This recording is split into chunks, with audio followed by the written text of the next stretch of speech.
Las feministas aspiramos a una igualdad entre el hombre y la mujer en todas las esferas. Por lo tanto, debemos hacer hincapié en que las mujeres tenemos un trabajo no remunerado e invisibilizado que consiste en todas aquellas tareas que realizamos en nuestro hogar vinculadas al cuidado de personas como la educación de nuestros hijos, la limpieza de la casa, la preparación de alimentos, la administración de los gastos, la atención de la salud de todos los integrantes del hogar. Dichas tareas que conllevan una gran carga emocional y racional y que por ende están muy ligadas a la persona que las desarrolla y a la imposición histórica, patriarcal y cultural, y donde toda la vida se nos ha establecido que esa valorización del cuidado tiene que partir necesariamente de la experiencia de la mujer e identidades feminizadas. A lo largo de la historia podemos ver cómo a las mujeres siempre se las inclina por trabajos relacionados con el cuidado, ya sea en educación, en salud, etc. Además son estos trabajos que el mercado laboral nos ofrece y asigna. Esto es consecuencia de que perseguimos estos empleos debido a que son extensiones de lo que consideramos nosotros y nuestra sociedad patriarcal como los adecuados al ser mujer. Por supuesto, esta afirmación es irónica. Algunos porcentajes de la realidad reflejan esto. 4 de cada 10 trabajadoras son mujeres en América Latina. Esto refleja la relativa inserción de las mujeres en el mercado laboral, producto de que la sociedad patriarcal les asigna a las mujeres como lugar natural su hogar solamente. En Argentina, el 85% de los hogares más pobres, las mujeres son las responsables de las tareas del hogar y solamente el 43% de los hombres colaboran en dicho quehacer. Ahora, en el caso de que trabajemos, el 60% de los trabajos que realizan las latinoamericanas es desarrollarse como empleadas de comercio en la educación, salud y servicio doméstico. Esto demuestra lo dicho anteriormente, que a las mujeres se les asigna mayoritariamente trabajos relacionados con su función primordial en la sociedad patriarcal, que es la de cuidado del hogar y sus miembros. Casi 8 de cada 10 docentes en Argentina son mujeres. Es el sector más numeroso de todo el país, superando el personal doméstico y de salud. El salario medio de una mujer latinoamericana es de 11% más bajo que el de un hombre, pero esta brecha se agranda hasta un 22%. Las latinoamericanas dedican unas 40 horas por semana a su trabajo y los hombres dedican 48 horas, porque las mujeres deben resignar horas de trabajo para cuidar a sus hijos, a las personas mayores del hogar o tareas domésticas, es decir, tareas no remuneradas, porque estas tareas recaen desproporcionadamente sobre las mujeres. De esta forma, el trabajo siempre es mayor en las mujeres, ya que si trabajan fuera de su hogar, también recaen en ellas las tareas inherentes al hogar. Analizaremos uno de los trabajos naturales o inherentes a la mujer y veremos su precariedad, sobre todo en estos tiempos de pandemia. Nos referiremos al trabajo doméstico. En Paraguay, el trabajo doméstico es el tercer sector que más mujeres emplea. Muchas de las trabajadoras domésticas realmente están sintiendo en sus mesas familiares el efecto de la cuarentena, denuncian los sindicatos del sector en este país. En Argentina, el trabajo doméstico es uno de los más precarizados de toda la economía. El 76% de las trabajadoras no está registrada, por lo que no recibe vacaciones pagas, aguinaldos ni cobertura de salud.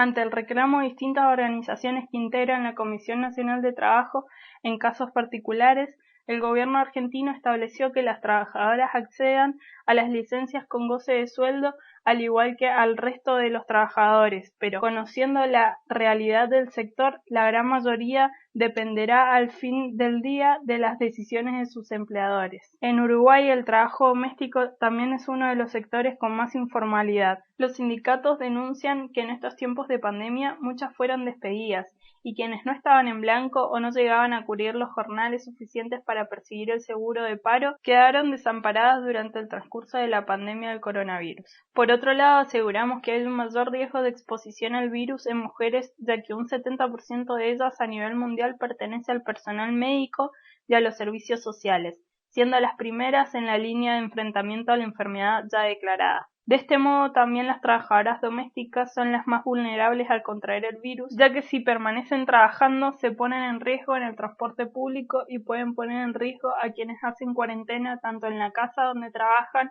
como en sus propias casas, y quedarse en casa pone en riesgo la comida diaria. A muchas de ellas, sus empleadores, les piden que no vayan a trabajar, pero no les pagan. Asimismo, a muchas trabajadoras domésticas se les ha exigido realizar la cuarentena en el lugar de trabajo y se les prohíbe salir. Las medidas de distanciamiento social y aislamiento hacen que se rompa la rutina diaria, que convivamos más tiempo con nuestras parejas y familias y que se visualice la distribución desigual de las tareas domésticas y de cuidado, lo cual puede derivar en la profundización de conflictos preexistentes y por ende en el aumento de la violencia por razones de género. Como bien se expresa en las cifras del observatorio, ahora que sí nos ven, el 44% de los casos de femicidio son por parte de la pareja y el 63% fue realizado en los hogares de las víctimas. Esto nos invita a reflexionar sobre la idea de que para evitar la propagación del coronavirus, la mejor medida es el aislamiento, mantenernos en nuestros hogares, pero que eso a la vez nos expone a otros riesgos, la violencia de género. Las mujeres tienen mayor dificultad de acceso a las medidas de protección social, también tienen mayor sobrecarga del trabajo, ya sea remunerado, doméstico y cuidado, atendiendo a los hijos, trabajo de limpieza en sus casas, etc. En momentos de crisis crece el tamaño de la economía informal y doméstica frente a la economía formal o de mercado, y esto afecta más a las mujeres.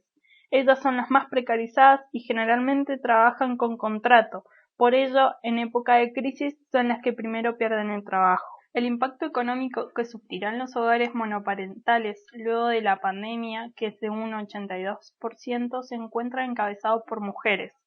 Las mujeres también van a sufrir por la crisis económica pospandemia porque también ocupan trabajos en algunos sectores, el servicio, educación, ámbito artístico y cultural. En época de pandemia los gobiernos actúan de maneras distintas.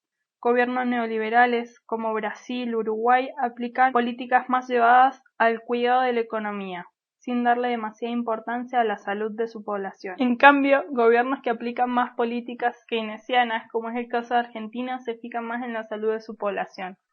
El gobierno uruguayo no mencionó la cantidad de personas que están quedando sin trabajo, pero elaboró un decreto para flexibilizar los envíos al seguro de desempleo a los sectores de la economía privada que, según definió, se ven más afectados: comercios, servicios turísticos y restaurantes. No se tomó en cuenta al sector de trabajadoras domésticas, ni a personas que trabajan freelancer, ni artistas, ni profesores particulares, feriantes, cuidadoras y demás personas que ven su trabajo más precarizado que nunca. En Perú, la única medida tomada en este sentido es la aprobación de un bono excepcional de 380 soles, $110, para cada familia que se encuentra en situación vulnerable. Las redes feministas están exigiendo que estos bonos sean para mujeres, por ser las más precarizadas y las que históricamente quienes se ocupan de los cuidados de sus familias. En Argentina, tras varios anuncios de medidas destinadas a paliar los efectos de la pandemia para grandes y medianas empresas, finalmente comunicaron que se dispondrá para trabajadoras informales y monotributistas de un pago único de 10.000 pesos, $155, entre otras medidas que excluyen excepciones y prórrogas de distintos alcances. Los ministros de Economía y Trabajo indicaron que ese pago será extraordinario para familias sin otros ingresos, a excepción de la asignación universal por hijo, y que se abonará en abril, pero podría repetirse si la cuarentena se extiende.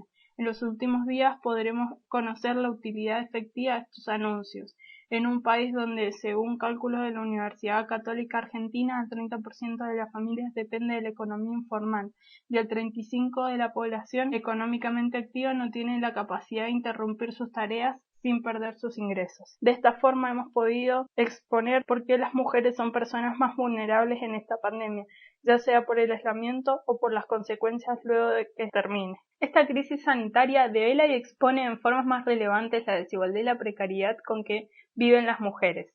Los gobiernos deberán tener en cuenta estas diferencias y desigualdad sustancial para poder diseñar con mayor equidad las políticas sanitarias, sociales y económicas durante y luego de la pandemia. Hasta aquí la columna Andando los feminismos latinoamericanos.